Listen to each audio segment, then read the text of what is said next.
폴란드가 벨라루스와의 국경에 계속해서 병력을 증강하고 있습니다. 벨라루스가 고의로 불안감을 조성하면서 현실적 위험이 되고 있다는 건데요. 이 벨라루스와 국경을 맞대고 있는 리투아니아와 라트비아도 국경 수비를 강화하는 등 나토 동부전선에 긴장감이 고조되고 있습니다. 베를린 김귀수 특파원의 보도입니다. 현지 시각 8일 폴란드 정부는 벨라루스와의 국경에 병력 1,000명을 증파하기로 했습니다.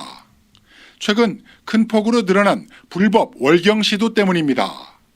올해 들어 현재까지 19,000여 명이 벨라루스에서 폴란드로 불법 월경을 시도했습니다. 지난해 전체 불법 월경 시도자 16,000여 명을 벌써 넘어섰습니다.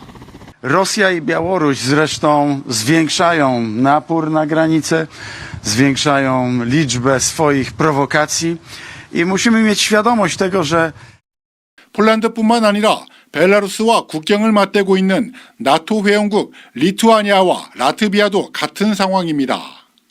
이들 국가는 벨라루스 국경수비대가 국경 철조망을 잘라주는 등 불법 월경을 조직적으로 돕고 있다고 밝혔습니다. 또 최근엔 아프리카 출신 월경 시도자들이 늘었다며 바그너 그룹에 소속된 용병일 가능성이 있다고 지적했습니다. 이런 모든 행위가 나토 동부전선을 불안하게 만드는 하이브리드 전쟁의 일환이고 그 배후는 러시아와 벨라루스라는 주장입니다. Our friends and allies in NATO and the European Union need to understand that in hybrid warfare, the least possible scenario could be the kind of classic military. 러시아 용병 집단 바그너 그룹의 벨라루스 배치 이후 폴란드를 중심으로 한 나토 동부전선에서의 군사적 긴장감은 그 어느 때보다 높아진 상황입니다. 이런 가운데 벨라루스는 현지 시각 8일 폴란드와 리투아니아 국경 인근에서 군사훈련을 개시했습니다. 베를린에서 KBS 뉴스 김규수입니다. 강 건너 시뻘건 불길이 타오릅니다.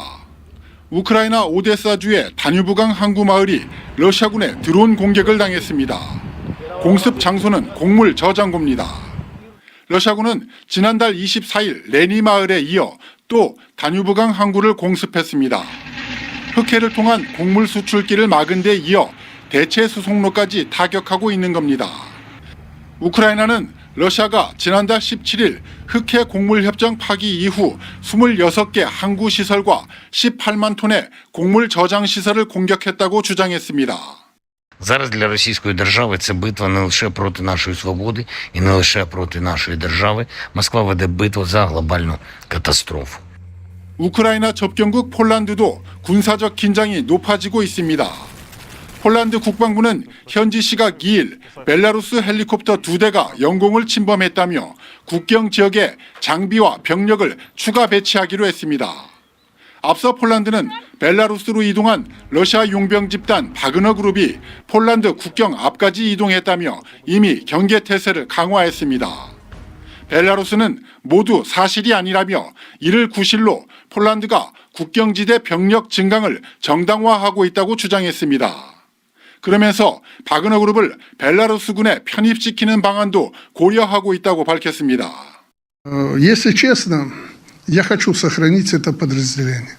Это настоящие бойцы, прошедшие через войну, потерявшие. 한편 러시아는 지난 밤 사이 모스크바 인근에서 우크라이나군의 드론 6대를 격추시켰다고 발표했습니다. 베를린에서 KBS 뉴스 김규수입니다. 친러시아 국가인 벨라루스의 헬기가 나토 회원국인 폴란드의 영공을 침범한 것으로 알려지면서 긴장이 고조되고 있습니다. 폴란드 국방부는 홈페이지를 통해 훈련 중이던 벨라루스 헬기 2대가 영공을 침범한 것으로 확인됐다고 밝혔습니다. 다만 영공 침범은 비아와 비에자 삼림지대에서 매우 낮은 고도로 발생해 레이더로 감지하기 어려웠다고 밝혔습니다. 그러면서 해당 국경지대에 전투용 헬기를 비롯한 추가 병력을 급파한다고 밝혔습니다. 또 이를 나토에 보고하고 벨라루스 대리대사를 초치해 해명을 요구했다고도 전했습니다. 반면 벨라루스는 폴란드가 병력 증강을 정당화하려 한다며 영공 침범 사실을 부인했습니다. 벨라루스 국방부는 당초 영공 침범을 부인했던 폴란드가 해외의 주인님들과 협의 후 말을 바꿨다면서 영공 침범은 없었다고 밝혔습니다. 벨라루스는 러시아 전술핵을 이전 배치하고 바그너 반란군을 받아들인 친러시아 국가입니다. 특히 최근엔 바그너 용병 100여 명이 수바우키 회랑과 가까운 벨라루스 서부 도시 흐로드나로 이동한 사실이 알려지기도 했습니다. 수바우키 회랑은 벨라루스와 러시아 여교 영토인 칼리닌그라드를 연결하는 동시에 나토 회원국인 발트 3국과 폴란드를 잇는 유일한 육상 통로입니다. 러시아로선 반드시 차지하고 싶은 전략적 요충지입니다. 이와 관련해 루카셴코 벨라루스 대통령은 폴란드 진격을 원하는 바그너 용병들을 잡아두고 있다며 폴란드가 오히려 고마워해야 한다고 말하기도 했습니다.